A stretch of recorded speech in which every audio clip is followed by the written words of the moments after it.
How was your relationship with your dad?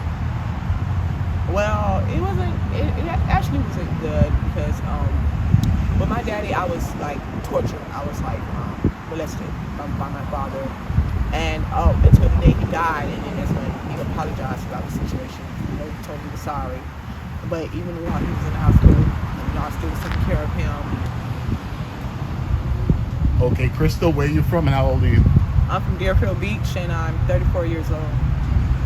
Originally from Deerfield Beach? Yes. Born and raised? Yes. Wow, nice. And did you grow up with both parents, Crystal? No. Did you grow up? Well, I stayed with my grandmother half of the years, and then I stayed with my mother the other half of the years. And when I went with my mother, I would go to my daddy on weekends. Okay. Until like he passed. So half the year with your grandmother? Yeah. And then your mother the other half? Yeah. Your dad? Yeah, but now my grandmother's deceased now. So. Oh, okay. And Crystal, how was your relationship growing up with your mother? I was the one. My mother always got to the clubs and stuff, so I was the one that had to take care of my brothers. Like I would always be. I was basically the mother.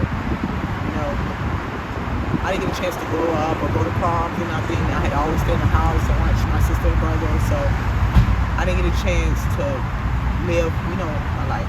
Be a child. Yeah, be a child. So basically, the streets raised me. And how was your relationship with your grandmother? It was good. I was in the church.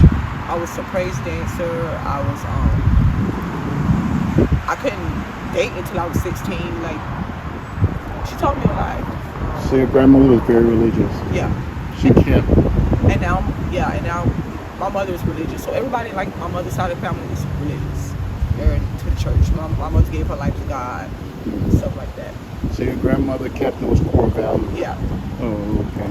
But then when she died, everybody knew she was dying, but they didn't tell me. So that kind of like hurted me to know, like, they still don't even know how she died. She was just, my daughter found her dead while she was asleep.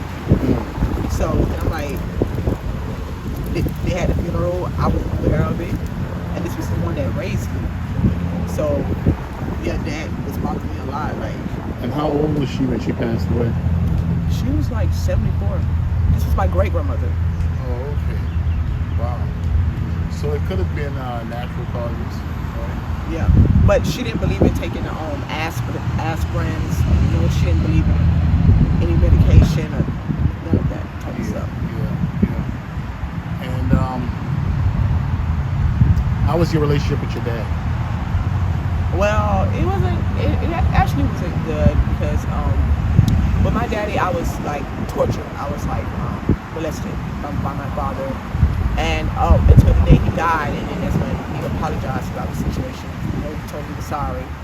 But even while he was in the hospital, I still was taking care of him, even though it was hard to do, but I still was doing it. So I think that's a lot of why I'm so aggressive, I am now. Yeah, I'm finally able to get away on like Father's Day and stuff, but yeah. Oh, I'm sorry to hear that. Yeah, so you and him kind of developed a more tighter bond when he was on his deathbed, pretty much. Yeah, I mean, he told me he was sorry, and then I guess I went downstairs, and then I heard like maybe like cold blue or whatever they be saying, and it was him. So when he passed, he told me he was sorry. I knew when he was saying sorry. So yeah, he knew he was gonna die. He said he was gonna die on my birthday, and that's when he died. He had to plan his funeral and everything, so he didn't have to pay for anything. And how exactly did he pass away? What was the cause? He had cancer. Oh, okay. Yeah, he had cancer. How did you feel about him passing? At one point, it's sad to say, I felt more at peace, because I didn't have to see him. It hurted me more to see him. So like, how could someone you're supposed to taught me how to love a man and stuff, but I don't even know how should I say it. Like you looked at me and said I was your girlfriend, you know. Right. I hated you. You know, like that's a bad way to say it, but I was more at peace. And how old were you when that occurred? This was happening for years. This wasn't just a one-time thing. Oh, okay. This was like he'll like torture me. He'd be like, your mother's not gonna believe you. If you don't do this, I'm gonna put you in the dog. Because he had pit bulls. He had like 4 pit bulls. He'd be like, if you don't do this, I'm gonna put you in a cage with the pit bulls. Like I was tortured, you know. And I'm like, okay, my mom's not gonna believe me. So I was hiding it. And one day, my mom was like, Crystal, why are you hiding in the closet? You know, the lights was off. That's how I was handling my, anxiety. And I probably told her. And my uncle, who went to the party, he beat my daddy up with a bat. Something to the hospital. My daddy went to jail for say like a couple of weeks. Got out. So I was more angry. And he was like, nobody's sick. I don't believe you. So he felt bad, about the situation. But I'm like, all the years I had to deal with it. And then at my wedding, I didn't want him to give me a week, but I know I had to because I knew we didn't have that much time to live. And my mom and them was angry. They was like, why you letting him come to me? And I'm not coming. This is my wedding. So I said, forget it. I'm going to let them come still. They don't come, But they end up coming and I let him give me away. So he did come to the wedding? Yeah, and right after that he died. And you have any siblings? Yeah, I have what is my brother? So I have 3 brothers and 1 sister. Okay. And who were the oldest? Yeah. Okay. Did you ever speak to your sister about the situation with your dad? Yeah, she just turned 18, but now my mom, she's overprotective with my sister and her father, like, because of what I've been through. She's kind of like doing my sister how she had me, like, in the house. She's like, like really overprotective. Yeah. So your dad wasn't able to do anything to her? No. That's even now, like, with my daughters. Since my kids probably know what I went through, he don't even bathe them, my daughters. He let his girlfriend bathe them, out of the respect of me. Yeah. So, look at them while they use the bathroom. He won't touch them. Oh, okay. Just to keep you in a good space. Wow. That's great. And did you ever sort of therapy for that? I did. It didn't work. It worked. So you're at a good space now as far as what happened. You ready to come to terms with it? Yeah. Actually, I do. I feel better about talking about it. Because usually it used to be to a point I would like block everybody out, and I won't talk to nobody. I block my mom out. Like even now, I barely talk to my mom. I don't know why. I just don't. No, I do know why. I feel like I was the black sheep. I feel like she just like gave up on me. You know what I'm saying? Like she ain't try to fight. What was some of the things that she was doing that would show that she kind of like shunned you? Like when I went to jail, she didn't bum me out. She let me sit in there. But versus when my brother went to jail, she got him out. And I went to jail because of her. I would go to stores. I would steal clothes and stuff. That was my hustle. But I would also get her stuff too because she'll ask me to. So when I had to deal with the consequences and go to jail, I went to jail because of you. And she didn't get me out. I had to sit for 30 days. And so I knew right then, she'll always brag about my brother, because our brothers, they had their own clothing line. They're on YouTube too. So they're better than me. But they'll tell you they who they are because of me, because I raised them. So that's why they're so hurt at me and my lifestyle, because they're like, sis, you the one raised us. If it wasn't for you, we wouldn't have what we have. Right. Like, they live a good life right now. They perform in Miami, in clubs. So I don't even be thinking about that out here, which is crazy. But yeah. So she didn't really give you the respect you felt like you deserved. No. And she still don't. She was like, you know what, I give up. I'm tired of praying. I'm tired of having bad dreams about you. I'm gonna just leave it up to God. I'll wash my hands with you. That's just what she said. When last did you speak? Like 3 months ago. No, so it's been a little while. But she says she always see me. When I don't see her, she'll ride past the neighborhood. As long as she know I'm okay, you know. But when she see me last time, she cried. Like, she was like, why are you doing this to yourself? You know, you don't have to be out here. You can always come home. Like, she broke down. She didn't understand why, but the real reason why is because of you. You know, like, you're the reason why you isn't showing me that motherly love. You know, if you show me that motherly love that I needed, I wouldn't have to be out here. And when she cried, was that the last time you guys saw each other? Yeah. 3 months ago? Okay. I didn't try to get in contact with her. I'm just a person, I hold grudges. I hold long grudges. Like, if I don't talk to you about it, I don't care. Now, does your brothers and sisters know what you do? They know. They see me. How's your relationship with them? They just, it's good. They just talk to me and, like, tell me, like, I need to change, you know, I need to be better. They don't, like, they act like they're concerned, you know. It hurts them, but they like, okay, she's the oldest, you know, she's gonna do what she's gonna do regardless. Right. Basically, they're not gonna help me if I ain't trying to get help. They ain't gonna help me. They feel like, why should I help you when you ain't trying to help yourself? Like, my brother's like, if you help yourself, I give you whatever you need. You know, I just want you to stop.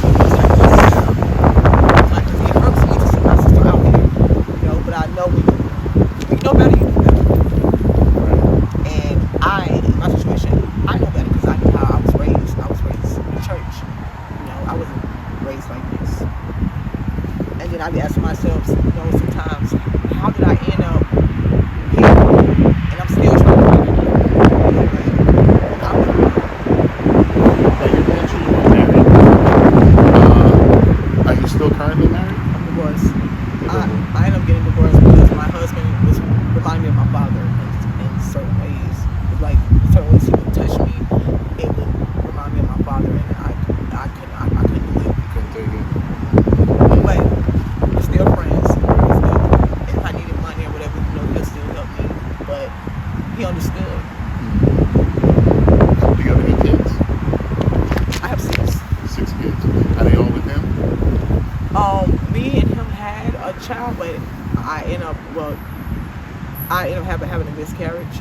So we don't have any kids together. The other kids I have are with 2 other men. How long ago did you and him divorce? Like 4 years ago. Okay. So after we divorced, it's kind of like when stuff hit rock bottom, and not even that. I know I'm kind of probably dealing with karma right now because I kind of was cheating on my husband. I left my husband for my kid's father because my kid's father was a dope boy, you know, and I felt like my husband was kind of like nerdy, but because of him, you know, I ended up graduating. I got my license for medical coding and building, also cosmetology. So yeah, and then I was also a security officer, armed and unarmed. That's for being with my husband. So then when I left my husband and ended up with a dope boy, that led me to want to be out here in the streets because I had to do that because he ended up going to jail. My baby daddy ended up going to jail, so I had to sell this drugs. And then boom, I ended up just caught up in the streets. So when you met your husband, you already had kids with the former guy. Yes. And how many kids did you have when you met your husband? 3. Okay, and that's 3 boys? No, that's 3 girls. 3 girls. And after you left your husband, you had 3 more kids? Yes. With another gentleman? Yeah. Oh, okay. And how's your relationship with your kids' father?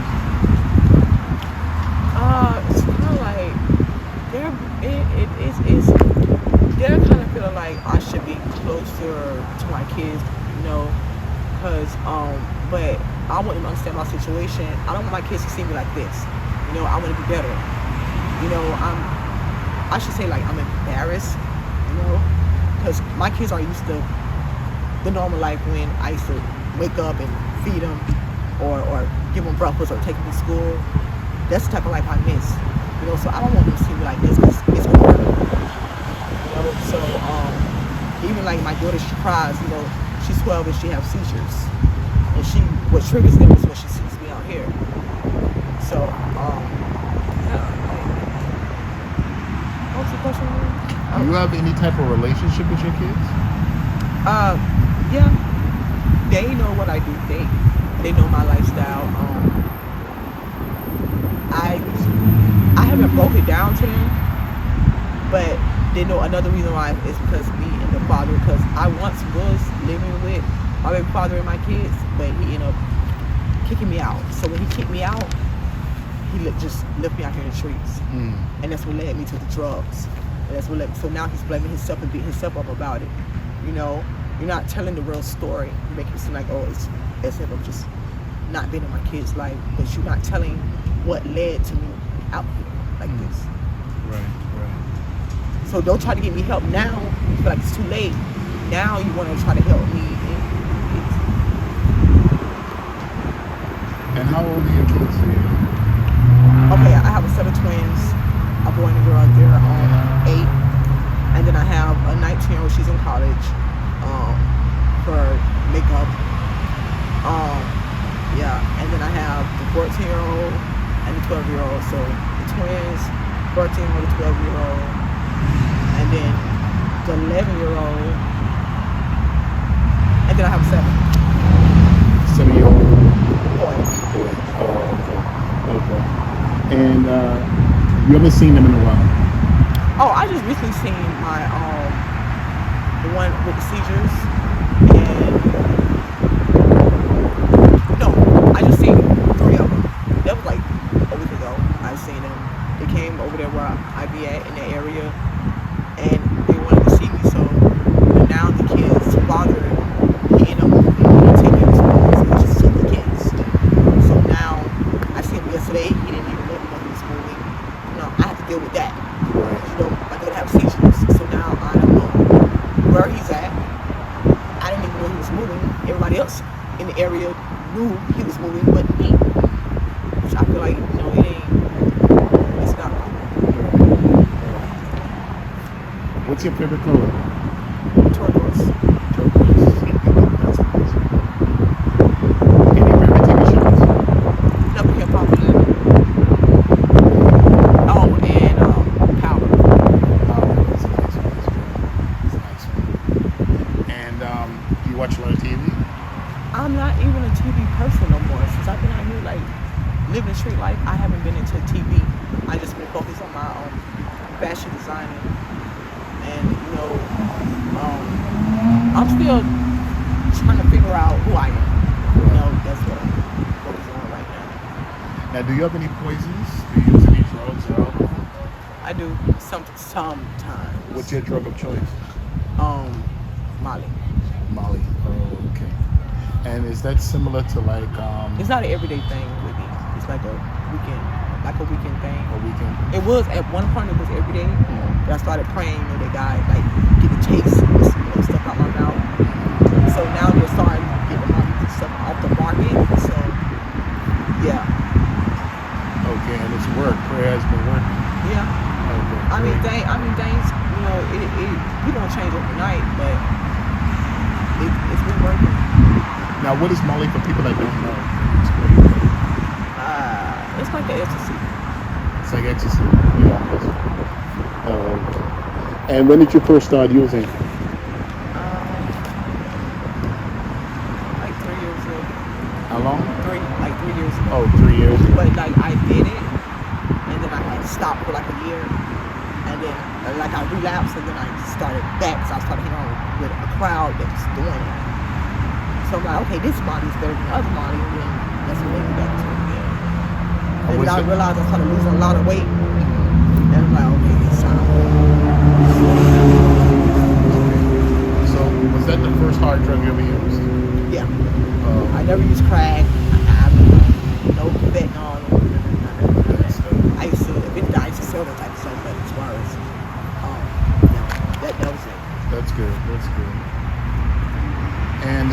seek any type of rehab or anything for it? I feel like I don't need to rehab. I feel like it's mind control. It's all in the mind.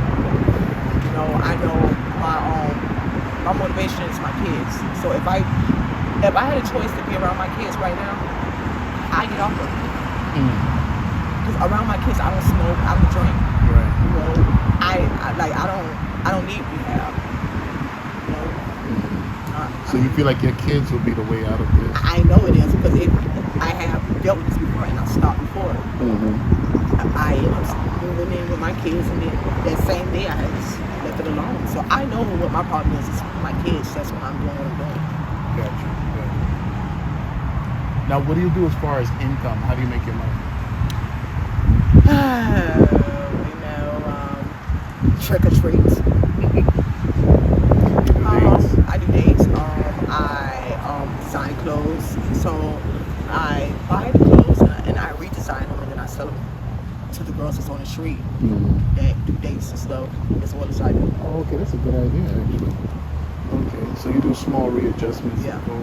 Like I can redesign like furniture, like pillowcases, like stuff like that.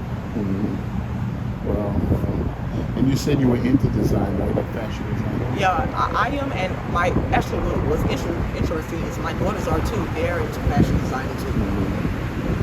Yeah, I didn't even know that, but they are. Now, when were you first introduced to prostitution? Like, actually, it was like around 3 years ago. I don't know what led me to. I guess I seen one of the girls doing it, and then I was dating this boy, and then he wanted, drugs. He wanted this little block of drugs, so he was like, but he's dead now. That was my boyfriend. Remember I told you that was in a wheelchair that died? He was like, if you don't give me this drug, then I'm not coming home. So me as being his girlfriend, I didn't have a job, so I would go out and I would get the money, and so he didn't have a drug because I don't like sleeping alone. And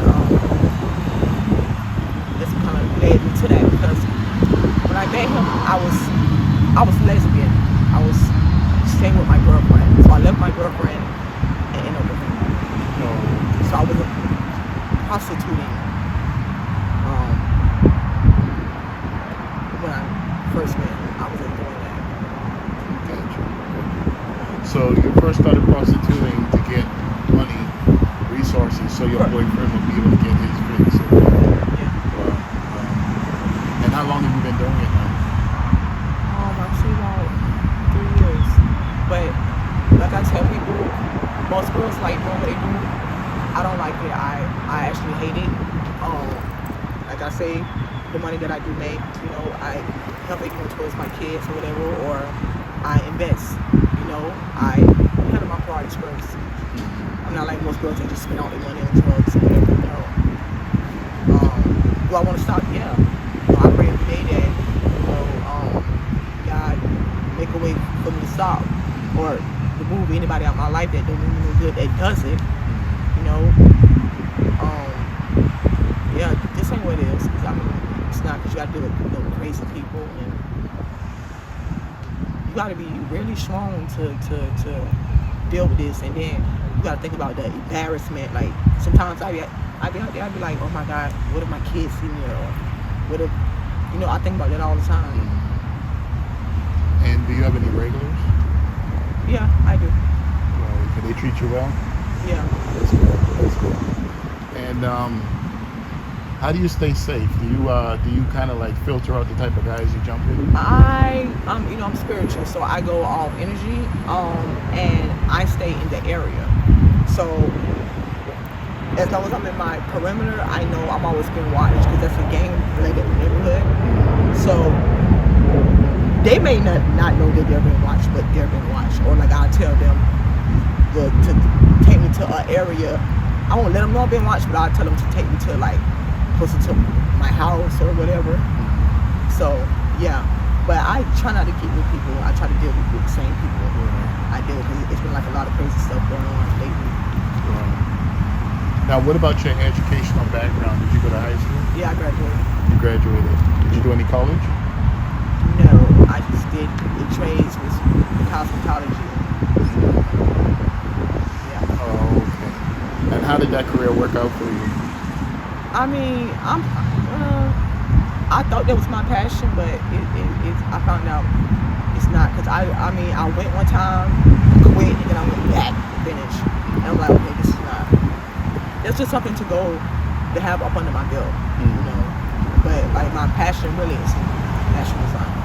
Gotcha. And have you thought about going back to school for that? I feel like I don't need to go to school for that, because I feel like, you know, I see what I do. I don't have to draw the design. I vision it. So as I'm looking at the outfit, I cut it. I already know what I'm gonna design by just looking at it. I don't need to go to school, you know, for it. So you kind of like freestyle your work. Yeah. So, wow. And it's been working out good for you. Yeah, like after my boyfriend died, I kind of like gave up on it a little bit, but I've been starting back like piece by piece. Like it was one point I stayed with sisters. I cannot be without sisters in my first period. So now, you know, I'm starting to get back to that. Like, yeah. You might have a gift for that, you know. I know, I do. And you have a strong passion for it, I can see. Yeah. I wish you the best on that as well. What's your living situation right now? Well, my dude had died. I still have the room that he had got me. It's like a rooming house. I still have that room. I just don't be there because it reminds me of him.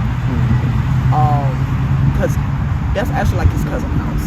So yeah, that house is already paid for from his cousin. And then I have a room also that I just had like 2 or 3 months that I bring my dates there. It's my room, but I bring my dates and stuff there, and I just pay the man that owns the home like every day. Yeah, so sometimes I stay there, or I have a date. Like one of my regulars, he's like an older man. Sometimes, you know, I can stay at his house. Oh, okay. So, yeah. So you and him been in relations for a while to you trust him? Yeah. So I'm not like homeless, like out the door on the ground. You know, I'm not that. Okay, that's great. Before I get to that point, I move in with my mother. I would talk to my mother. You know, I can't even picture me like that.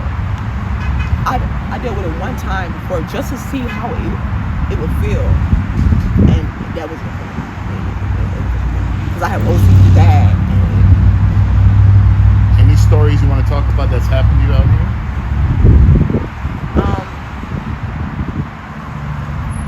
Besides being a guy snatching my purse, really I haven't really had any bad situations that have happened besides people taking their money back. But other than that, I'm thankful. I haven't never been in a raping situation. You know, if I felt like that was gonna happen, I always got out of the car. You know, it just always follow my intuition. Right. You know, and if I look at you in your eyes and something, and I say, you know what, I'm good, never mind, something ain't right. Right. So, I mean, or if I ask you, you know, any girls on the block, and you can't at least name one girl, if you've been out here like for a little while, you should just name one girl. You know, and if you can't name me one girl, I know, right, I'm not going to get in your car, because I'm like, who is you? So you filter your guys before you actually. Oh, yeah. Okay. That's good, actually. I never heard that before. Yeah. All the other girls there, they just jump in the car, but it's been a lot of girls missing. Like, I don't even know where they went at. Wow. And people you know. Wow. What do you do as far as like mental therapy? How do you clear your mind? Do you walk on the beach? Do you read? Like, what do you do? Design. I design my clothes. That's what helps me. Yeah, I'm not really a people's person. You know, I stay to myself. You know, it's like I design my clothes and I block everything out, and I just focus on that one design, and that's what helps me. That's like my peacemaker. So when you have your free time, you just focus on designing whatever way I'm feeling, I put my all into my passion. So if I'm like tired or whatever, I tell people, look, I mean, it's going to be a design, but it may not be my best. You know, I have to be really, really into it. And anybody know me knows I cannot be distracted. Nobody cannot bother me when I'm focused on my passion. How long have you been into design? Now a year and a half. I wasn't into designing until I met my dude in the wheelchair that passed. I didn't even know I had that passion. Like I said, he was a prophesier. I tell people this story all the time. He was a prophet. It's weird, but it was one day he gave me a hug, and when he gave me a hug, it's like something came over me. It was like a feeling like I can't describe it. It's weird, like, and then like the next day I just started cutting stuff with scissors. I'm like, what the hell? I still don't know, but I think before he died, he did his purpose, and that was to show me, what my gift was, because I was never into fashion design until I met this dude. I was into like some drugs. And before he died, he told me he wanted me to stop drinking, focus on my fashion designing, and that's what he wanted. Now, what's your plans for the future? I want to open up a boutique on wheels, and I want to work in Atlanta. Mobile boutique. Wow, I never heard of that. Wow. It's creative. It is. Yep. And so you plan on getting things together? Yeah. I mean, if he was here, I think whatever boutique, it's gonna be something that have to do with me and him, because without him and God, of course, I wouldn't know nothing about fashion and all of that. So I have to put him in it. And it's the ideas like that that's out of the ordinary are usually ones that catch when it comes to successful. So I wish you the best with that. Do you have anything else you want to say to the people before we leave? No, just I just tell everybody, follow your dreams, don't give up.